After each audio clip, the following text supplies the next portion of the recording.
través de la membrana celular. Bien, ya en la anterior clase hemos hablado de las características de la membrana celular. La membrana celular es una capa lipídica, una doble capa de fosfolípidos y de colesterol. Esta doble capa de fosfolípidos y colesterol lo que hace es separar la célula. Esperen un segundo, porque no estoy. Aquí, se ve, ¿no? Esta vendría a ser la membrana celular, está la célula, su núcleo.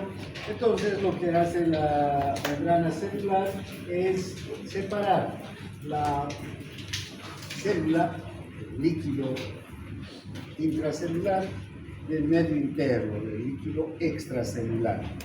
Esta membrana entonces hace que los dos líquidos no se mezclen, no sean miscibles, ¿no? Que no puedan entrar en contacto directo los dos líquidos, tanto el líquido intra como extracelular. Además, esta membrana tiene la característica de mantener o ayudar a mantener las diferentes concentraciones de iones y otras sustancias que hay en el líquido intracelular y el líquido extracelular. Como ustedes pueden ver en este dibujo, en el líquido extracelular tenemos iones como el sodio, el calcio, el cloro, que son mayoritarios en el líquido extracelular. En cambio, en el líquido intracelular, estos líquidos o estos iones son minoritarios. Por el contrario, en el líquido intracelular, los iones mayoritarios son el potasio, el magnesio, los fosfatos, los sulfatos, ¿verdad? Entonces, una característica esencial para el funcionamiento de la célula y para la vida de la célula es que tanto el líquido extra como intracelular mantengan las características de las concentraciones de los líquidos, de los iones y de las sustancias que hay en estos dos líquidos, ¿no? El funcionamiento entonces de la célula va a estar determinado por estas diferencias de concentración entre el líquido extra e intracelular. Ahora, la membrana celular, si bien es impermeable para estos líquidos, la característica de los fosfolípidos, la membrana hace que sea impermeable, totalmente impermeable para estos líquidos, y para los iones hidrosolubles, permite el paso de sustancias liposolubles por su naturaleza lipídica, ¿no? Los fosfolípidos van a permitir que por los intersticios moleculares atraviesen las sustancias liposolubles. ¿Por qué son liposolubles? Porque se solubilizan en el lípido, con facilidad pueden atravesar, pueden navegar entre los lípidos esta sustancia. Eso no ocurre con los hidrosolubles. Los hidrosolubles no pueden atravesar la membrana a través de los fosfolípidos. Es como este curso que está cerrado. Si yo quiero salir a través de la pared, ¿qué me va a pasar? Me voy a chocar, ¿no es verdad? No voy a poder salir. Entonces, eso pasa con las sustancias hidrosolubles. Ahora, la membrana tiene, además entonces de los fosfolípidos y del colesterol que impermeabilizan para el paso de agua y sustancias hidrosolubles, tiene proteínas. Estas proteínas tienen la característica de integrar la membrana celular. El otro día veíamos que el 55% de las sustancias que están en la membrana celular son proteínas, ¿no? Más de la mitad, digamos, de las sustancias que están en la membrana son proteínas. ¿Y qué función tienen estas proteínas? Precisamente favorecer el intercambio de sustancias hidrosolubles y de agua entre la célula y el líquido extracelular. Entonces, hagamos de cuenta que este curso es la célula y que esta cantidad de proteínas que hay en la membrana celular son las puertas, las ventanas, ¿no? Por donde puede atravesar, podemos salir por la ventana o por la puerta, ¿no es verdad? Ya no hay la pared. Entonces, estas proteínas lo que hacen es favorecer el intercambio entre la célula y el líquido extracelular, entre el líquido intracelular. Entonces, estos iones pueden atravesar a través de los canales, de los mecanismos de transporte que tiene la célula para ir de un lado a otro de la membrana, de acuerdo a las necesidades celulares.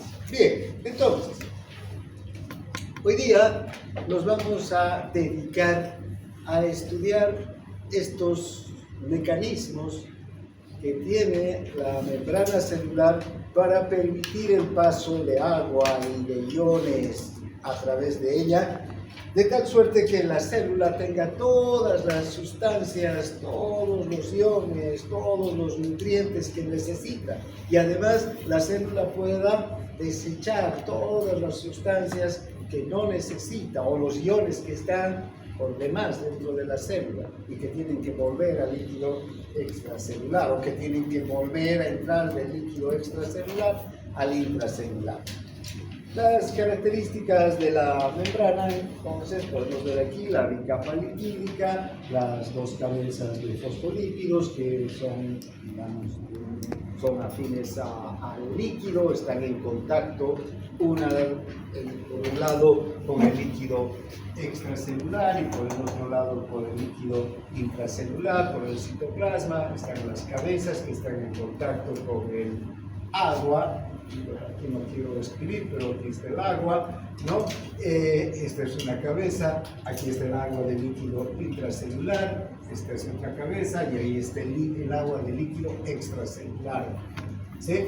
En el centro de la membrana están las colas de los fosfolípidos. Estas colas son totalmente hidrófobas, no entran en contacto con el agua. Además, aquí también hay moléculas de colesterol, otro lípido, que hacen que realmente el agua o las sustancias hidrosolubles no atraviesen la membrana. Las únicas sustancias que pueden pasar son las sustancias liposolubles. Desde en adelante recuerden que las sustancias liposolubles más importantes en fisiología van a ser el oxígeno y el dióxido de carbono. También hay otras sustancias liposolubles como el alcohol, que atraviesa fácilmente la membrana celular. Hay muchos medicamentos, ustedes al año cuando leen farmacología van a ver que hay muchos medicamentos que también son liposolubles y que no necesitan ningún medio de transporte para ingresar dentro de la célula. También otras sustancias, desde el punto de vista fisiológico importantes, son las hormonas que se sintetizan a partir del colesterol, ¿no? Los estrógenos, la testosterona, el cortisol, los andrógenos. Son hormonas que pueden atravesar la membrana celular porque tienen una naturaleza lipídica, entonces se funden, si quieren, se solubilizan entre estas cabezas de fosfolípidos y atraviesan la membrana. Las otras sustancias, el agua, los iones, la glucosa, los aminoácidos, las vitaminas, son hidrosolubles, no pueden atravesar la membrana. Para ellos, la membrana reserva estas moléculas, estas proteínas que sirven de medios de transporte. ¿Sí? Veamos cuántos tipos de medios de transporte entonces vamos a tener para la célula y para estas sustancias. Acabamos de decir que las sustancias liposolubles atraviesan por los intersticios de la membrana, no necesitan estas proteínas, ¿verdad? Pero las sustancias hidrosolubles que sí necesitan estas proteínas, sí van a necesitar diferentes tipos de transportadores. Por ejemplo, hay proteínas como esta que son canales. Estas proteínas están en la membrana y en determinado momento están cerrados estos canales. La proteína está así como en mis dos palmas, el mano, ¿no? Aquí, cerrada. Cuando la célula requiere que entre un ion o salga un ion, estos canales que son específicos para los iones y el agua se abren y forman un canal, un conducto por el que ingresa o sale el agua. Esos canales se llaman acuaporinas. ¿Sí? Las acuaporinas son canales para el agua. También otras, digamos, moléculas pequeñas como los iones, el sodio, el potasio, el cloro, utilizan estos mecanismos y vamos a disponer de también canales, tubos que se abren en la membrana al interior de la proteína y que van a transportar iones. Estos son los canales iónicos, ¿sí? Tenemos diferentes tipos de canales iónicos. Hay el canal para el sodio, hay el canal para el potasio, hay el canal para el cloro, para el calcio. Estos canales generalmente son específicos, son selectivamente permeables, es decir, por donde atraviesa el sodio hay una selectividad mayor para que atraviese el sodio, por la naturaleza, por la característica química y física de ese canal. Solo atraviesa el sodio, que tiene mayor facilidad para atravesar el sodio. Hay el canal de potasio, ¿no? Por donde atraviesa el potasio, o el canal de calcio, o el de cloro.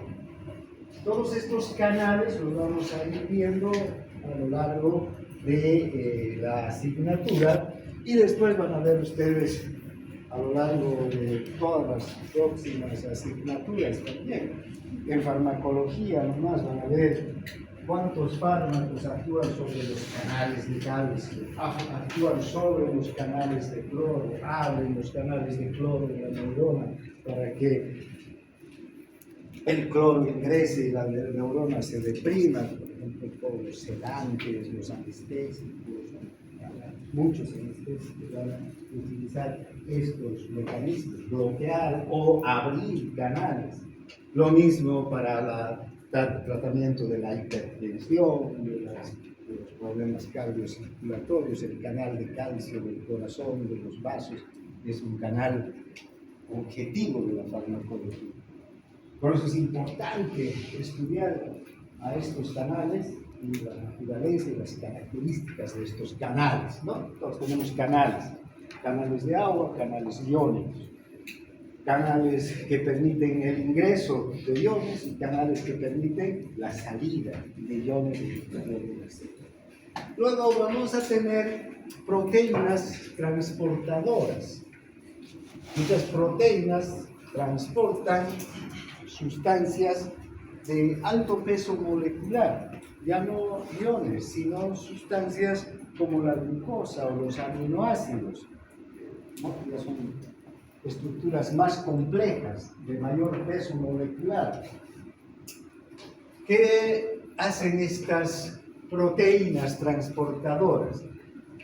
si van a transportar glucosa, la glucosa tiene un sitio de unión, un receptor específico que está en el espacio extracelular del canal. Ahí se une la glucosa y una vez que se une la glucosa mediante enlaces químicos hay un cambio de conformación química de esta molécula, ¿sí? Y lo que hace es transportar por su interior a la molécula de glucosa.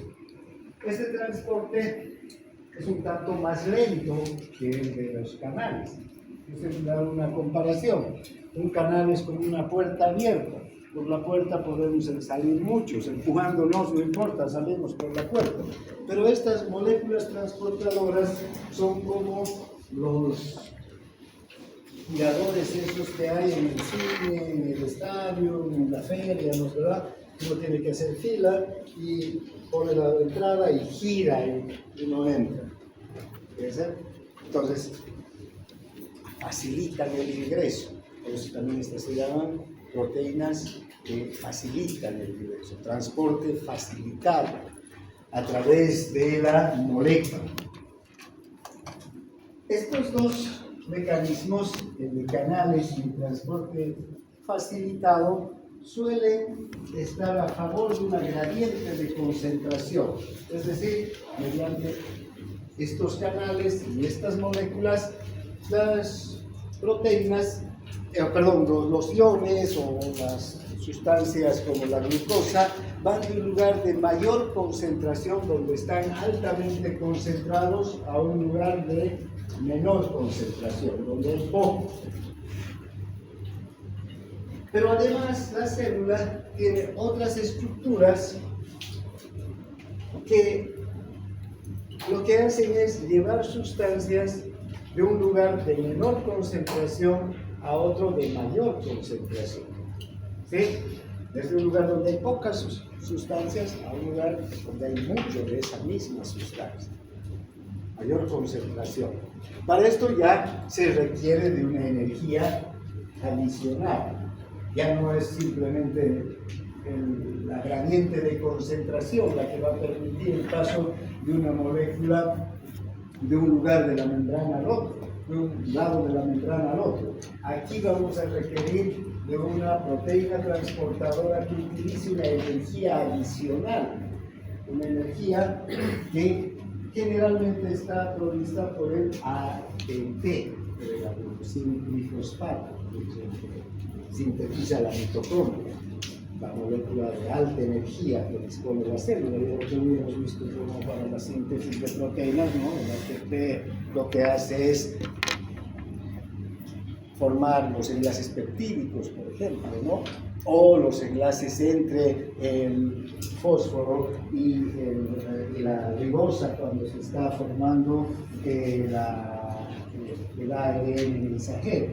Entonces, esta molécula aquí va a tener otro uso. Aquí lo que va a hacer es unirse a esta proteína transportadora y sacar un ion, por ejemplo el calcio, que tiene poca concentración en el líquido intracelular, pero mucha concentración en el líquido extracelular, y va a sacar hacia el exterior a través de este mecanismo. ¿Sí? Si transporta iones sodio y potasio, el potasio ingresa y el sodio sale, se va a conocer como bomba. ATPasa, sodio y potasio. Si transporta calcio, ATPasa de calcio. Si transporta hidrógeno, ATPasa de hidrógeno. ¿Por qué? Porque van a transportar esos iones en contra de una gradiente de concentración. Bien, entonces, como ustedes ven, con algunos ejemplos, podemos observar que hay muchos de estos medios de transporte que facilitan el ingreso y salida de iones desde la célula hacia el exterior y desde el exterior hacia el interior, ¿no? Bien, es lo que acabamos de decir.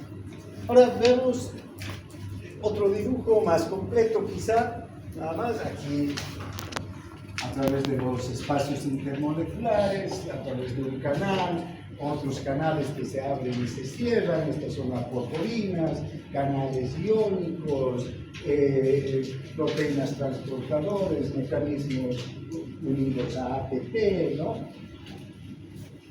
Bien, ahora vayamos más en detalle a hablar de estos mecanismos de transporte. Tenemos dos, digamos, medios de transporte que tienen una clara diferenciación a nivel de la membrana celular. Uno es la difusión y otro es el transporte activo. La difusión también se lo conoce como transporte pasivo. ¿Por qué se diferencia por qué transporte pasivo y el otro transporte activo? Porque la difusión no necesita de una energía adicional. En cambio, el transporte activo sí necesita de una energía adicional. Bien, ahora, ¿qué tenemos que entender como difusión? No es nada más que el movimiento molecular aleatorio de las sustancias, ya sean iones, átomos, moléculas de cualquier naturaleza, pero que estas moléculas, estos iones, estos átomos chocan entre sí, ¿no? Un átomo o una molécula o un ion está detenido y hay otro que por su movimiento cinético choca contra este otro ion. ¿Qué va a ocurrir? Se va a transferir la energía cinética de un ion al otro y el ion chocado va a empezar a moverse y el otro va a ir en otra dirección. Y así el choque, el golpe entre estas moléculas es de manera aleatoria, es decir, no está determinado más que por la propia naturaleza del movimiento, van a ir chocando de manera casual, al azar, si quieren, uno con otro, conforme se encuentran en su camino las moléculas y se transfieren energía cinética, es decir, que les permite estar en movimiento. Entonces, la difusión permite, a partir de este movimiento molecular, que se pueda transportar las sustancias de un lugar de mayor concentración a uno de menor concentración. No precisa de una energía adicional, solamente precisa o solamente necesita de la energía cinética de la materia, es decir, del movimiento propio y natural de las partículas que están en el aire o están en el líquido, ¿no? Y que están moviéndose por su propia energía cinética. En cambio, el transporte activo es el movimiento de iones o de otras sustancias a través de la membrana en combinación con una proteína transportadora a través de un gradiente de energía o contra un gradiente de energía, ¿sí?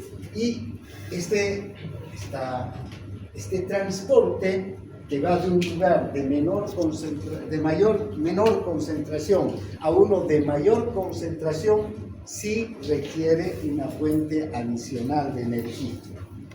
Veamos primero la difusión, ¿sí? Ya les decía, la difusión es ese movimiento aleatorio de partículas, todas estas son partículas de la misma sustancia, hagamos de cuenta del oxígeno en el aire o del sodio en una solución, cualquiera, no importa, lo que pasa es que están moviéndose las partículas, chocan unas con otras de manera aleatoria y esos choques transfieren la energía cinética para el movimiento. Este movimiento es permanente. En la naturaleza todos los cuerpos se mueven, ¿sí? Y este movimiento permanente sí puede detenerse cuando la temperatura baja a 0. Si estamos en 0 grados, todo se va a detener en el movimiento de la difusión.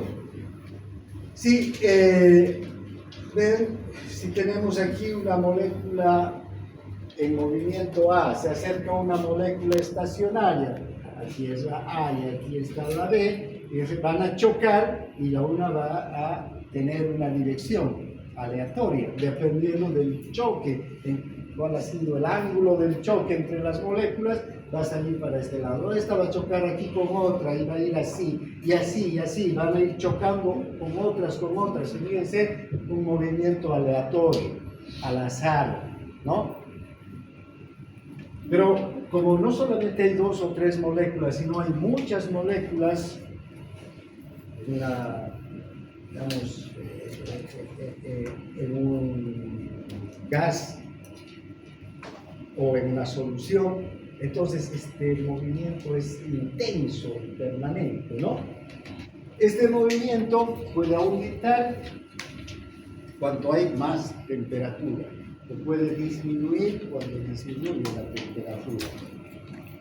Eso vamos a ver en práctica, la próxima clase, cuando veamos difusión, precisamente iremos haciendo los experimentos de difusión. Bien, entonces, la difusión tiene esas características. Ahora, una cosa que hay que tener en cuenta es que estos gases y estos líquidos van a, su movimiento, atravesar la membrana celular, ¿no es verdad? La bicapa lipídica. Esta bicapa lipídica, ya sabemos, está compuesta por fosfolípidos.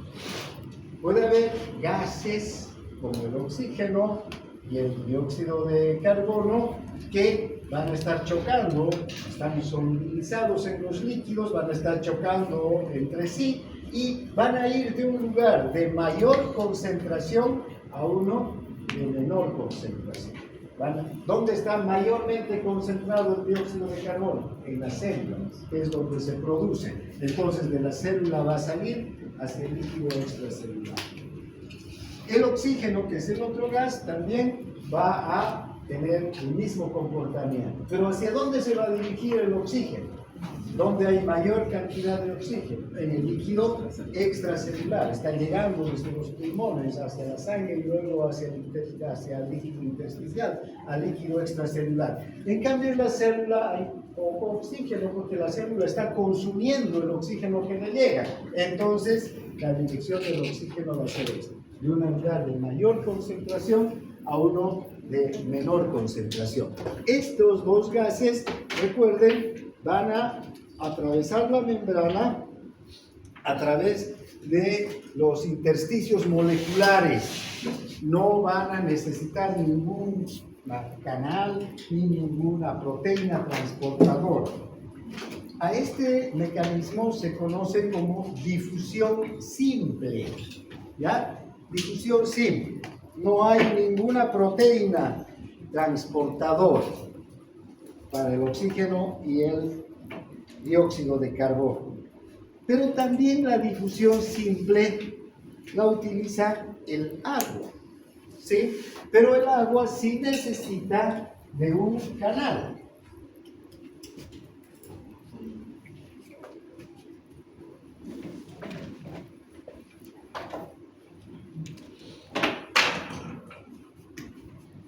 Las acuaporinas que les decía hace un momento. Entonces, aquí vamos a tener canales, tubos, estructuras moleculares, proteicas, tubulares, ¿no? Canal. Por este canal, ¿quién va a transitar? El agua. Y el agua no va a ir de un lado a otro solamente, sino va a ir en los dos sentidos, de acuerdo a la necesidad de la célula. Entrará agua del líquido extracelular hacia el líquido intracelular y saldrá agua del líquido intracelular al líquido extracelular. El agua está en permanente movimiento. Fíjense, el movimiento del agua es tan intenso que en un eritrocito, por estos canales, en el lapso de un segundo, se intercambia la cantidad de agua que podría caber 100 veces en un eritrocito. Es como entra y sale el agua. ¿Sí? Y entonces, pero el eritrocito no llega hincharse 100 veces de tamaño, ¿sí? Sino que la misma cantidad de agua que ingresa sale y siempre hay un equilibrio, siempre se mantiene constante la cantidad de agua dentro, ¿sí? Pero estos canales están abiertos y hay un intenso movimiento de agua entre el líquido extracelular y el líquido intracelular. Otros canales que les decía hace un momento son los canales iónicos. Estos canales iónicos, de los cuales vamos a hablar enseguida, y vamos a ver sus características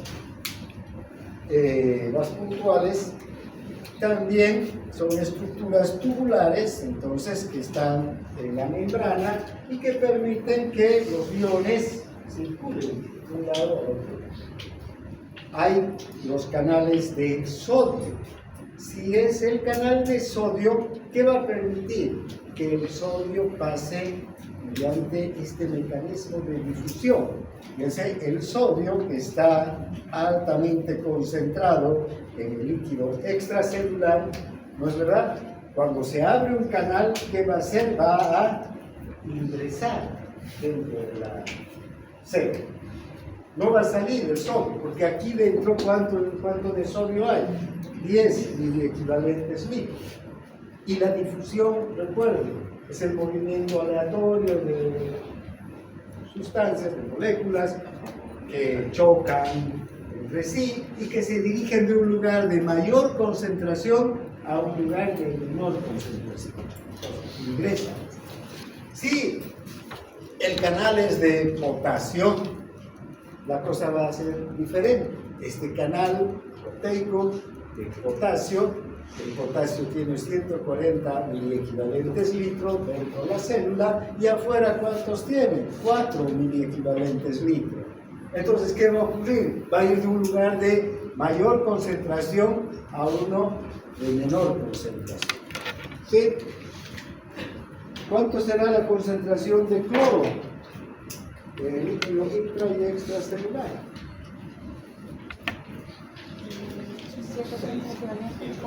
¿Ya? ¿Y adentro? 4 a 6 a 7 miliequivalentes, varía, ¿no? Entonces, ¿hacia dónde irá el cloro cuando se abre el canal de cloro? ¿No? ¿De dónde a dónde? Hacia adentro. Hacia adentro, va a ingresar a la célula, ¿no es verdad? El cloro es un ion negativo. Si ingresa a la célula, lo va a volver negativa a la célula, o va a hacer que la célula sea más negativa de lo que es todavía. En cambio, si ingresa el sodio, que es un ion positivo, ¿qué va a hacer? La va a hacer menos negativa a la célula. Recuerden estos conceptos, que son importantísimos, porque la célula tiene una carga eléctrica, y esa carga eléctrica va a ir variando de acuerdo si entra sodio, si entra cloro, si entra calcio. El calcio también es un ion positivo, que está ¿dónde? En el líquido extracelular, y cuando el calcio ingresa dentro de la célula, entonces va a hacer que la célula se positivice. Tal vez no llegue a positivizarse en algunos casos, pero sí se va a hacer menos negativo. ¿Sí? Bien, entonces esa es la difusión simple. Esta difusión simple, entonces, no necesita más que espacios para moverse. El oxígeno y el dióxido de carbono a través de los espacios intermoleculares. Los iones y el agua a través de estos canales proteicos. ¿Verdad? Ahora, la difusión facilitada, en cambio, precisa de una proteína transportadora, lo que les decía hace un momento. La glucosa, que está mayormente concentrada ¿dónde? En el líquido extracelular. ¿No es verdad? Aquí, en el líquido extracelular, con rojo pondremos a la glucosa. La glucosa tiene digamos, 95 miligramos por decilitro en el líquido extracelular. Va a necesitar unirse a una proteína transportadora para ir ¿a dónde? A la célula, donde hay menos cantidad de glucosa. También esto es difusión. porque se está moviendo de un lugar de mayor concentración a uno de menor concentración. Estas proteínas van a unirse a la glucosa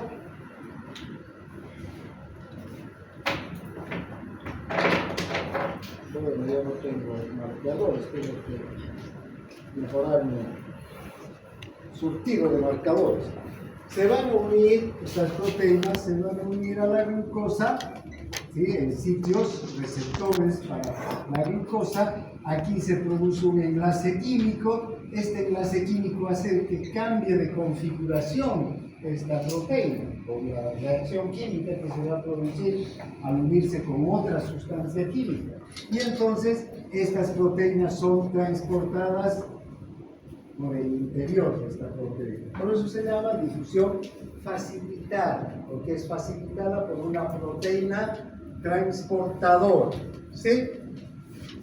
Esa es la característica de la difusión simple y la difusión facilitada. Entonces, vean, la difusión simple, hay sustancias que difunden los espacios intermoleculares, las sustancias liposolubles, dióxido de carbono y oxígeno, pero también medicamentos, gases, por ejemplo, anestésicos, van a atravesar así la membrana. ¿Sí? Muchos medicamentos liposolubles hay.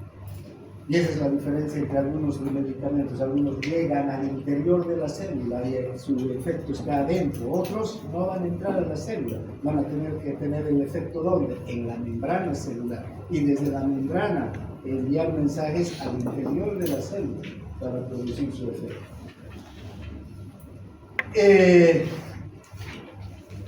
El alcohol también va a pasar por difusión simple, por liposolubilidad, por su liposolubilidad. En cambio, otras sustancias que son insolubles en los lípidos, que son hidrosolubles, necesitan de los canales, ¿no? Ahora, estos canales tienen que tener algunas características, los canales iónicos, de los que nos vamos a ocupar muchísimo. ¿Verdad? Por una parte, tienen que tener una permeabilidad selectiva para ciertas sustancias. Entonces hay el canal de sodio, hay el canal de potasio, hay el canal de calcio.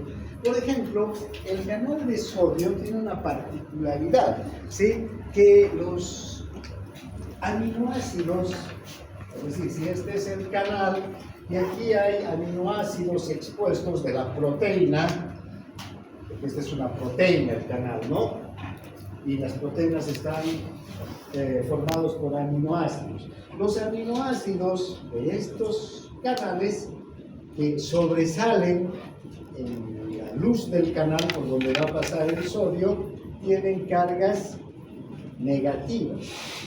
Como el sodio es un ion positivo, es un ion muy pequeño, ¿sí? Estos canales tienen un diámetro de entre 0,3 a 0,5 nanómetros, ¿sí? Justo para que pase el sodio deshidratado. Entonces el sodio antes de entrar se deshidrata e ingresa por aquí.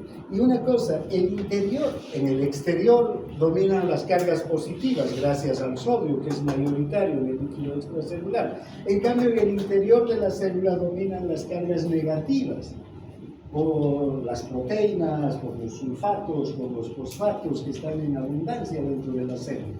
Entonces las células tienen cargas negativas, de menos 80, menos 100, menos 90, menos 70 milivoltios, como la neurona, por ejemplo. Entonces son cargas negativas. Entonces, ya sabemos que, según la física, los iones de la misma carga se atraen o se repelen. Y iones de carga diferente se atraen. Entonces, fíjense cómo este canal atrae al sodio y es justo para que pase el sodio del tamaño, el sodio deshidratado. Y además, aquí adentro, la carga negativa también arrastra tras de sí, atrae al sodio. ¿Sí? Entonces, es un canal específico para el sodio. En cambio, el canal de potasio tiene otra característica. El canal de potasio es una proteína tetramérica, se llama. ¿Por qué tetramérica? Porque tiene 4 segmentos transmembranos. Entonces, si están con libro, y los que están con libro pueden aprovechar mejor. Por eso les digo que vengan con libros. Vean en su imagen el canal de potasio, tiene 4 segmentos transmembranos. En el centro de esos 4 segmentos está el canal. ¿Y qué es lo que pasa? Estos segmentos transmembrana tienen unos grupos carbonilo, ¿no? Que lo que hacen es atraer, ya no desde el punto de vista físico, sino desde el punto de vista químico ahora, ¿no?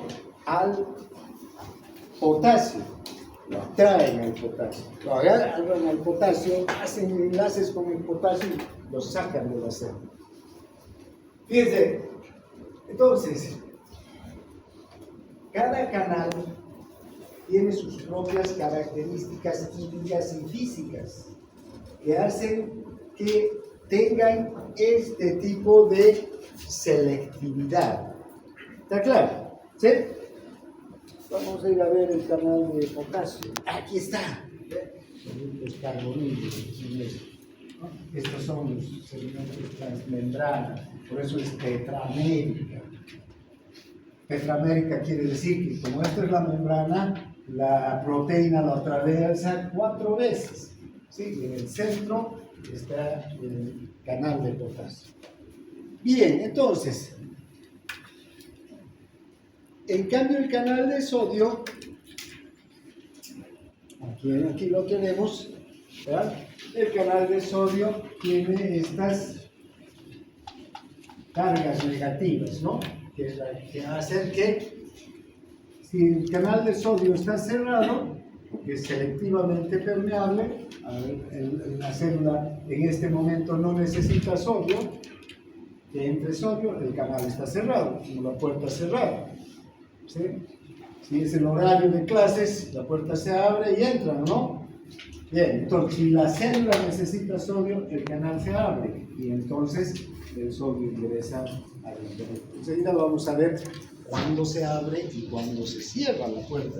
¿Sí? ¿Por qué? ¿Cuáles son los medios físicos y químicos que son capaces de abrir esa puerta del canal de sodio y el canal de potasio también? Fíjense, este canal de sodio entonces tiene esta medida, 0,3 por 0,5 nanómetros, las cargas intensamente negativas en el interior, estas atraen al ion sodio y le dan hacia el interior, ¿no? En cambio, el canal de potasio es diferente, es más angosto todavía que el sodio, más estrecho, 0,3 por 0,3 nanómetros.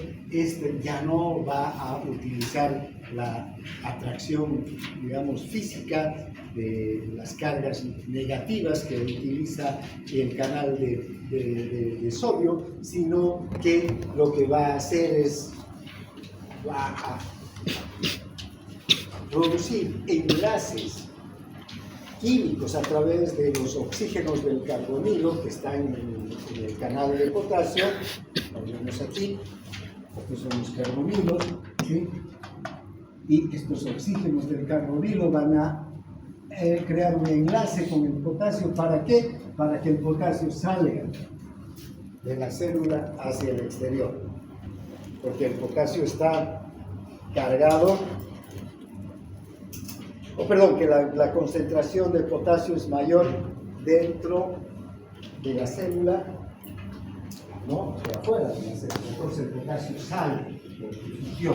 Fíjense entonces, este potasio que tiene 140 miliequivalentes, cuando se abre su canal, estos oxígenos del carbonilo atraen químicamente al potasio y lo sacan hacia el exterior.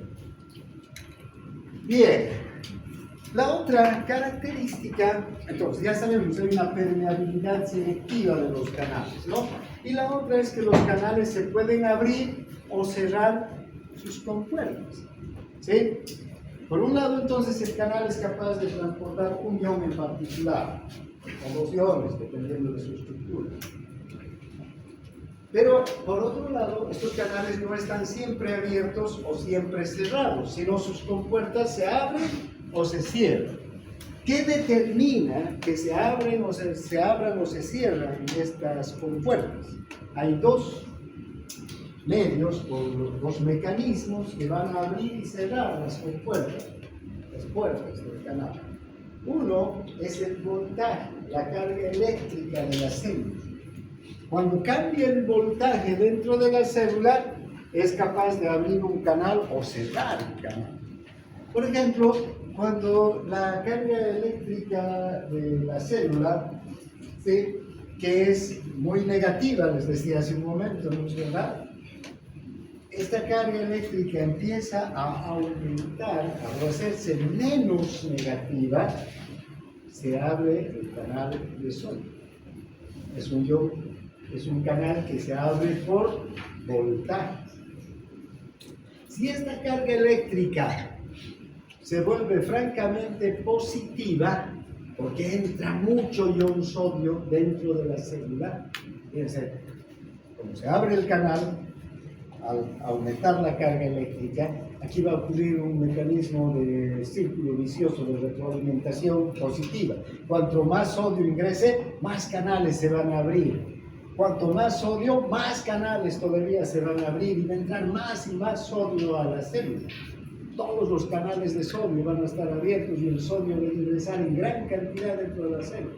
Pero ¿hasta qué punto va a entrar el sodio a la célula? ¿Hasta que reviente la célula? No. Hasta que llegue a un voltaje, ¿no? Pongamos este voltaje, digamos a más 35 milivoltios. Si llega a este voltaje, la célula de menos 70 a más 35, estos canales se van a cerrar y ya no van a dejar que entre más sodio. Entonces, esos canales de sodio se abren por voltaje. Hay otros canales también, los canales de potasio, que se abren y se cierran por voltaje. En algunas oportunidades, cuando hay un potencial de acción, por ejemplo, este voltaje de más 35 lo que hace es que se cierre el canal de sodio y se abra el canal de potasio. El canal de potasio que se abre y se cierra por voltaje. Sale el potasio que es positivo y la célula baja su carga eléctrica hasta menos 70, por decir. ¿Y qué va a ocurrir con esta célula o con este canal? Cuando llega a menos 70, se va a cerrar y va a dejar de salir el potasio hacia el exterior. Entonces, fíjense, tenemos canales que se abren y se cierran por voltaje. Canales proteicos que se abren y se cierran por voltaje. Canales de cloro, canales de calcio, canales de sodio, de potasio, que se abren y se cierran por voltaje.